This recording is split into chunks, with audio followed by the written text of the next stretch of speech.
Lesson 2, Thinking Like a Philosopher, a primer on argumentation.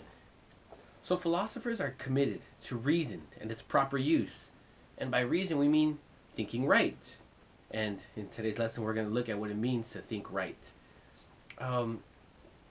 We use certain tools in order to help us reason. Some of these tools include the argument, which is a set of premises and conclusion, certain forms of inference. We're going to look at deductive, inductive, and abductive arguments. And there's certain fallacies that we want to avoid. Okay, so these are some of the basic tools used by philosophers, and we will look at these in today's lesson. Let's begin by looking at an argument. Start off with premise 1. All men are mortal. Premise 2. Socrates is a man.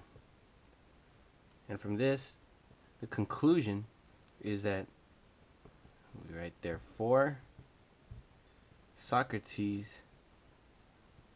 is mortal.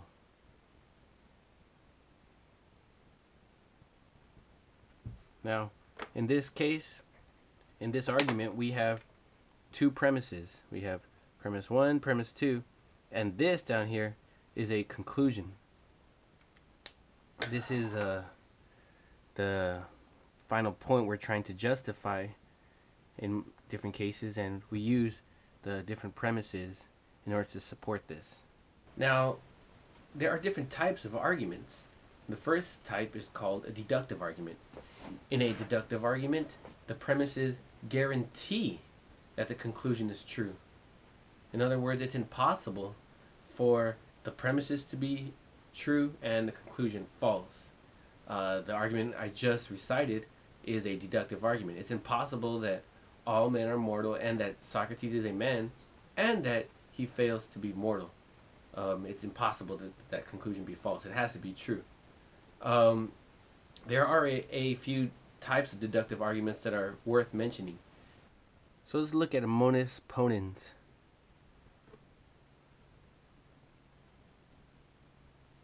In this case, we have the following form. Premise 1 is if P, then Q. That little arrow means then. Premise 2, P. That means P actually is the case. It is true. And the conclusion is that therefore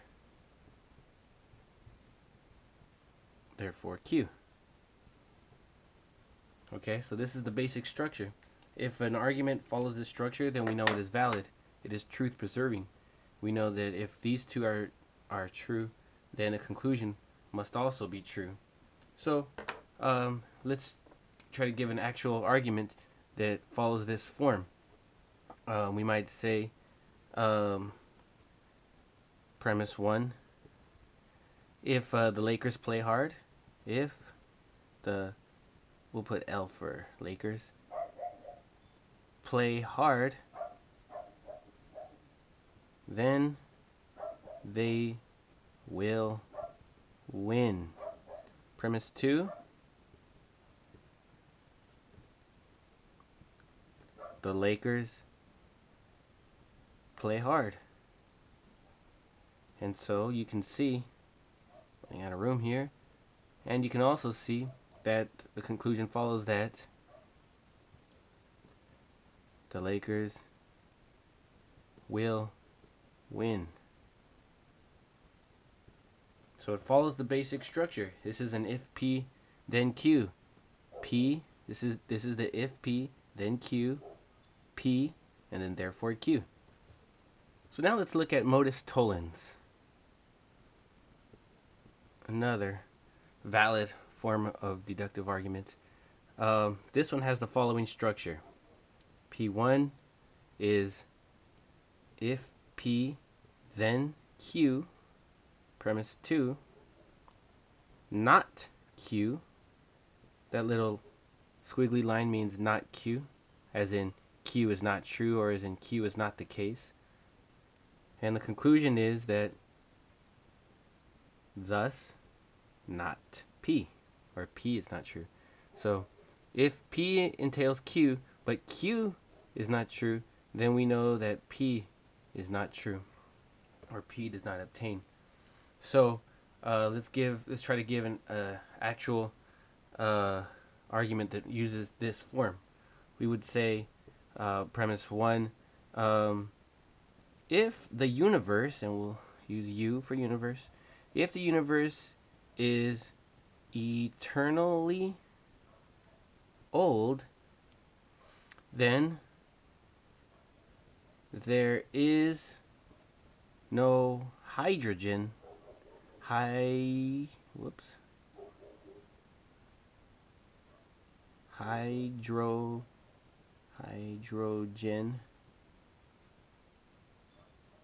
in the universe. Premise 2, it is not the case, we'll use that little sweet line, it is not the case that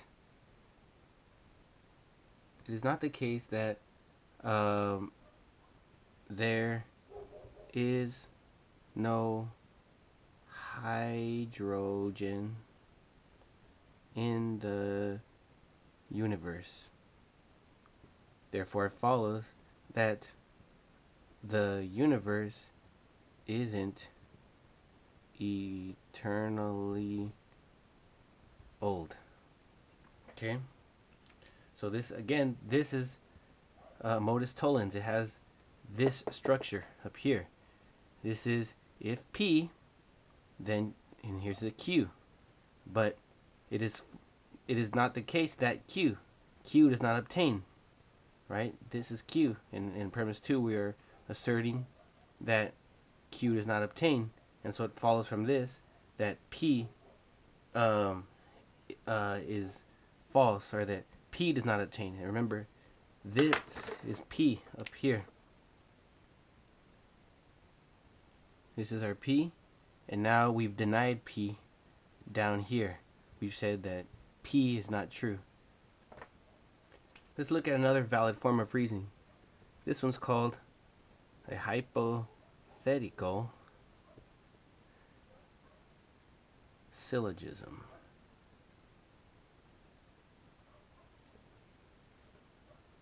This one has the following structure. P1 will be if P, then Q. Premise 2 is if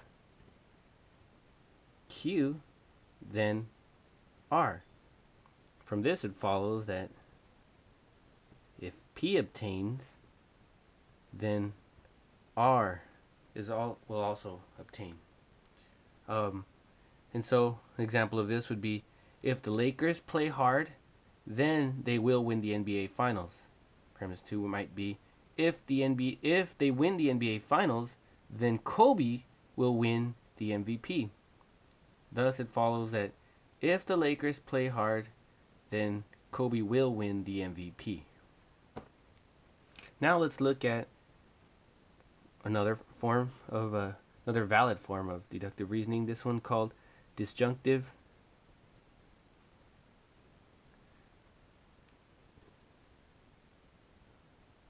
syllogism. This one has the following form.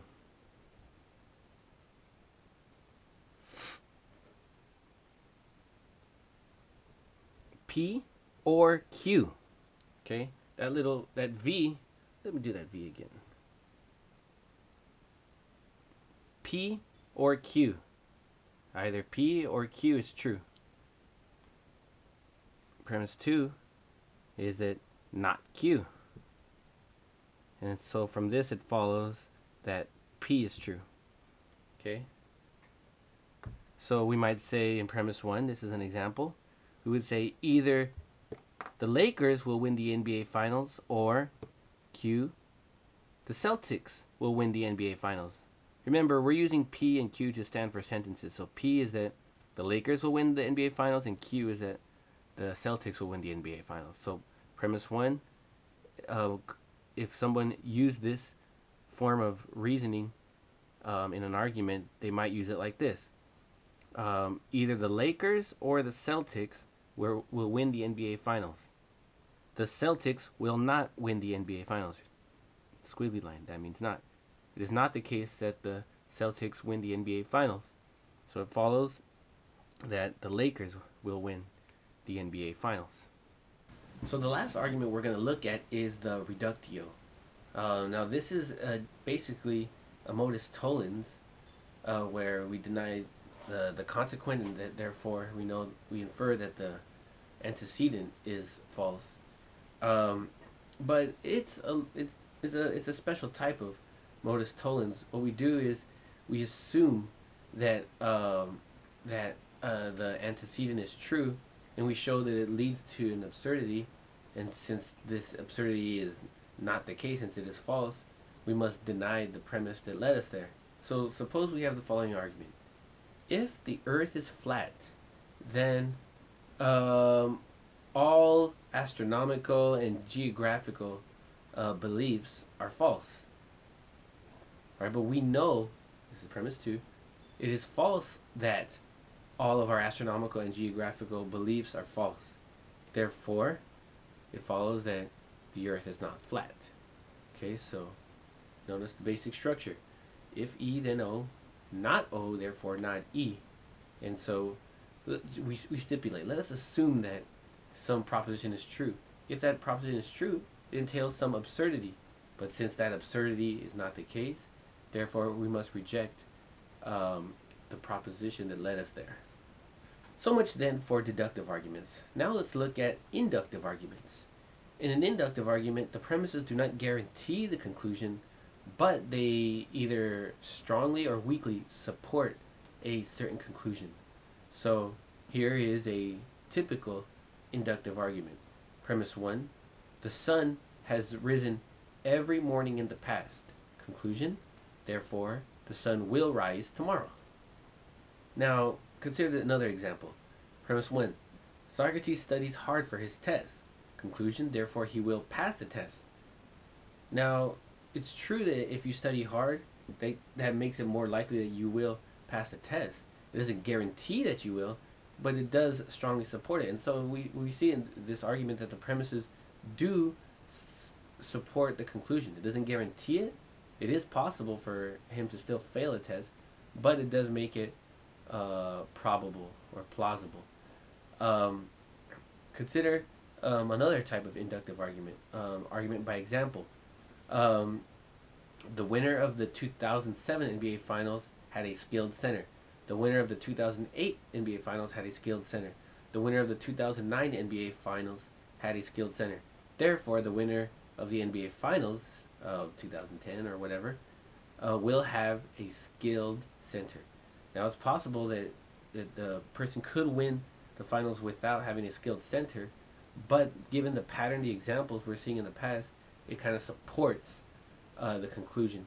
And it could be, again, it can support it weak or strong. Another type of inductive argument is a argument by analogy. Consider this. Premise 1, a watch is created by a designer. Premise 2, the world resembles a watch in that it has the appearance of design. Conclusion, therefore the world has a designer. Now, in this case, in this example, the real work is being done by premise 2. What it claims is that watches are really similar in having the features of design, just like the Earth or our universe has features of design. Of course, you can deny that they are actually relevantly similar. In that case, the argument breaks down, but you see how the argument works.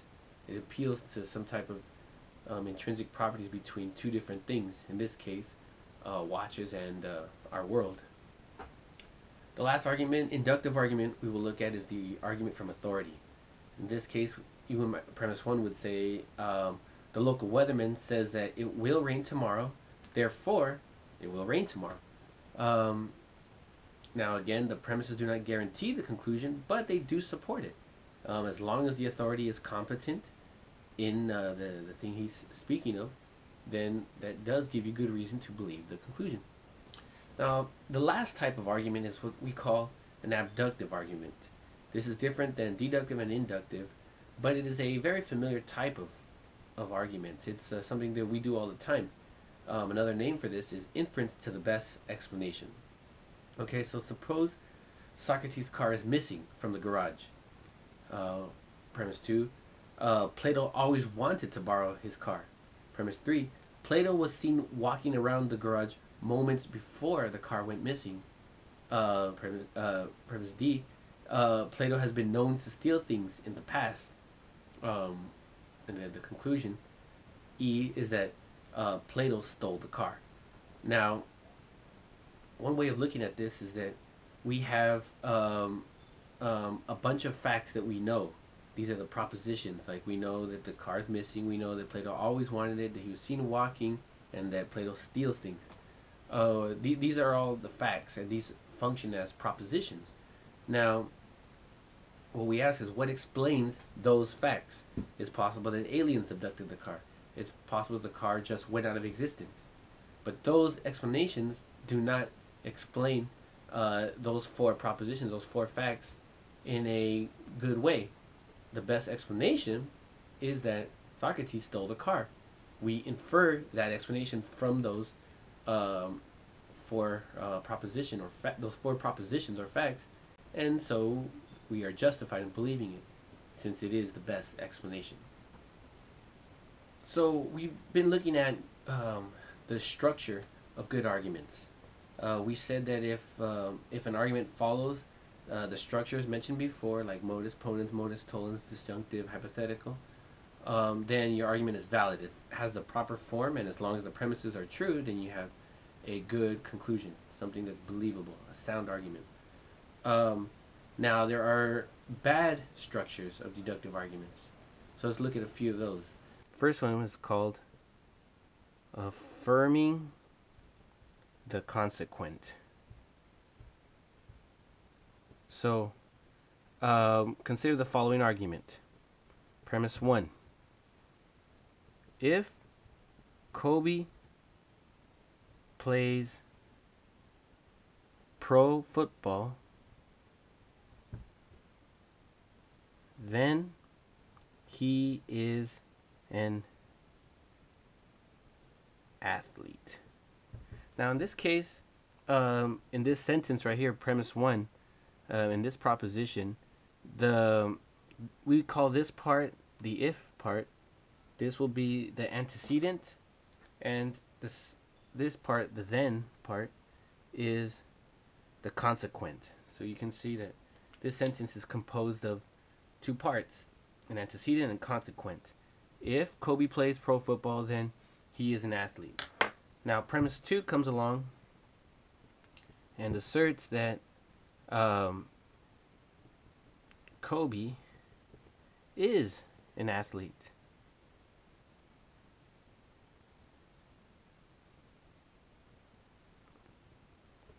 Okay? And so what is deduced is that therefore Kobe plays pro football. Now, as you can see, the conclusion is obviously false, right? Kobe does not play pro football. He doesn't play in the NFL. So what we have is a false conclusion. But both of the premises are true. It is true that if he played pro football, then he'd be an athlete, and it's true that Kobe is an athlete. And so the problem is that in a deductive argument, it's supposed to be truth preserving, meaning that if we start from true premises, we ought to end up with a true conclusion. But this is a clear example where we went from true premises to false conclusion. Therefore, the reasoning that led us here ought to be abandoned. And to break things down, this is the reasoning or the structure of this argument. It is this. It's if P, then Q,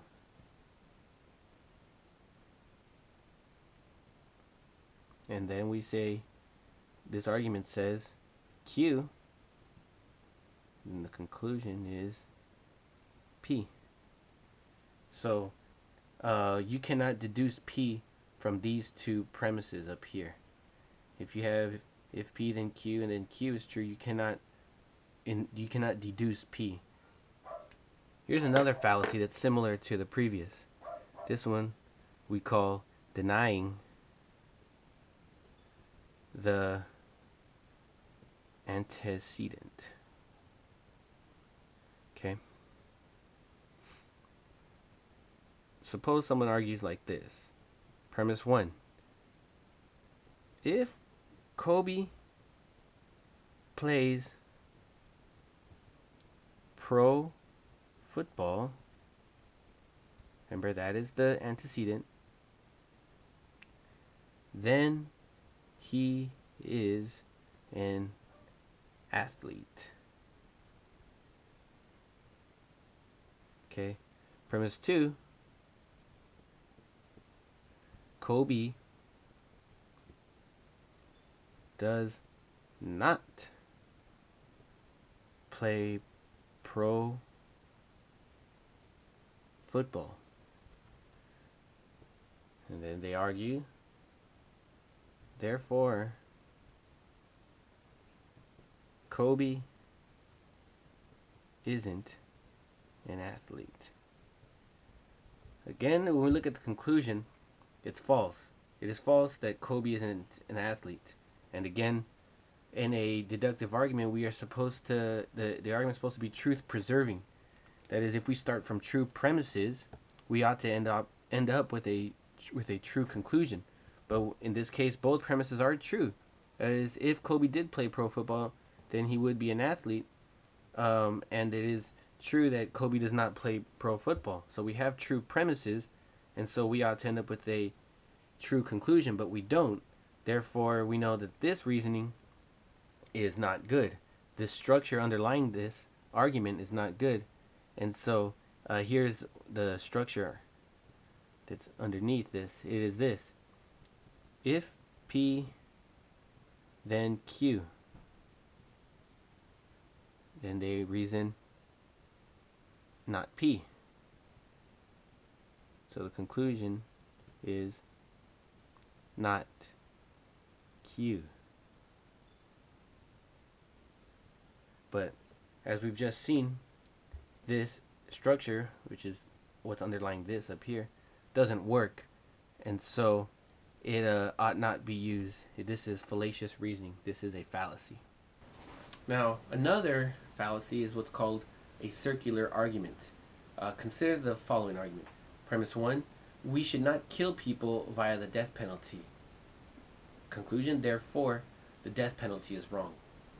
Okay, now the problem with this argument is that the conclusion is merely restating what was already assumed in the premises. In this case, the premise 1 says that the death penalty is wrong, and so of course, what the defender of this argument says is therefore the death penalty is wrong, but he's just merely restating what was offered in the premises. So we haven't actually been given any reason to think that capital punishment or the death penalty is actually wrong. You might think of this in terms of the letters that we mentioned above. The form would be like it would be premise 1 P, conclusion, therefore P. Obviously that's not a good form, so that needs to be revised also.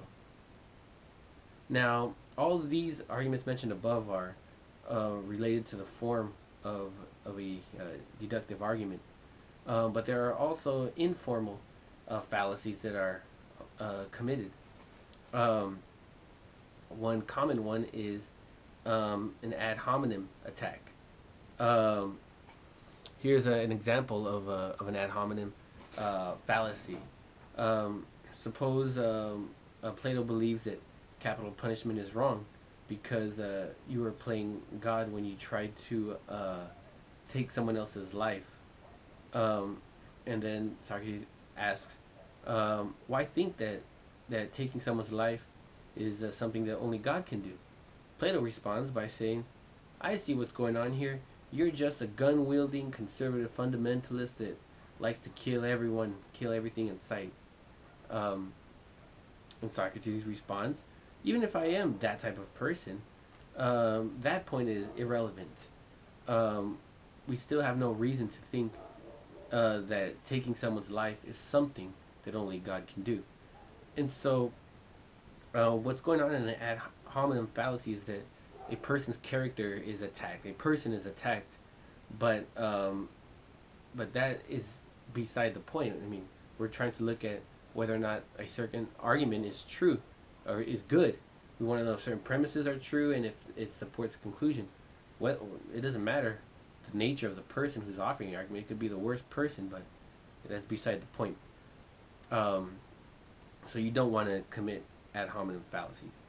In an ad populum fallacy, this occurs when someone attempts to justify or refute a proposition by appealing to a group of people. So someone says, you should believe in X because everybody believes in X, right?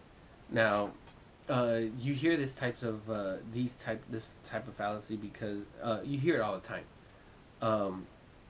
In the gay marriage debate, it's been said that you should support gay marriage because you don't want to be on the wrong side of this issue 20 years from now. Now, no matter what you believe about that issue, this is not really a good reason to endorse it just because people might look at you strangely in the future. I mean, this is just another type of bullying to say that you don't want to be on the wrong side of this issue. I mean, what you should want to do is believe what's true.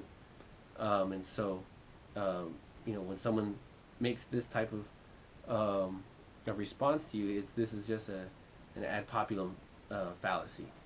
There's also what's called a straw man fallacy. This is committed when someone represents or casts his opponent's view in its weakest and most defeatable form. So, suppose someone's trying to legalize marijuana, and instead of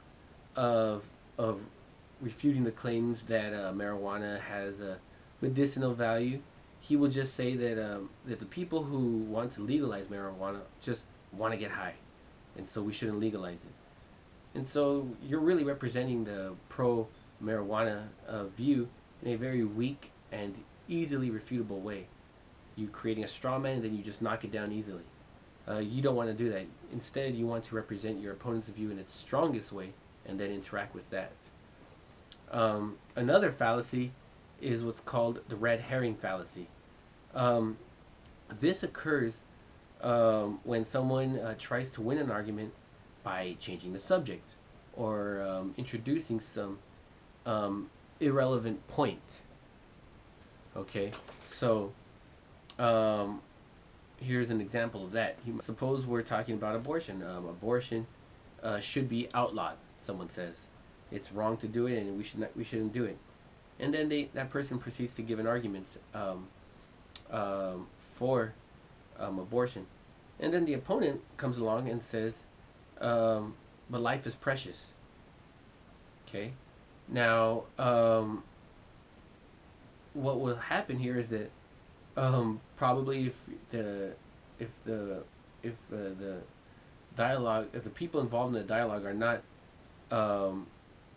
haven't had much practice, they might fall for the bait, and they might say, well, you know what, some life is precious, not all life is precious, and maybe they might say something like, well, I guess life isn't precious. But don't fall for the bait. You're trying to be distracted and led off stray by some proposition which is not really relevant. I mean, what you want to know is abortion, should abortion be outlawed or not? What are the arguments in favor of it? When someone tosses out the claim that life is precious, well, you can just say, okay, fine, but let's go back to the argument and let's see if the arguments support the conclusion. I mean, if someone tells you life is precious, that proposition in itself doesn't tell you anything about abortion. Maybe combined with additional propositions, it might say something about whether or not abortion is right or wrong, but in itself, it doesn't do that. And so, when someone just tosses out something like that, they're normally it's a red herring fallacy, just trying to distract you from everything.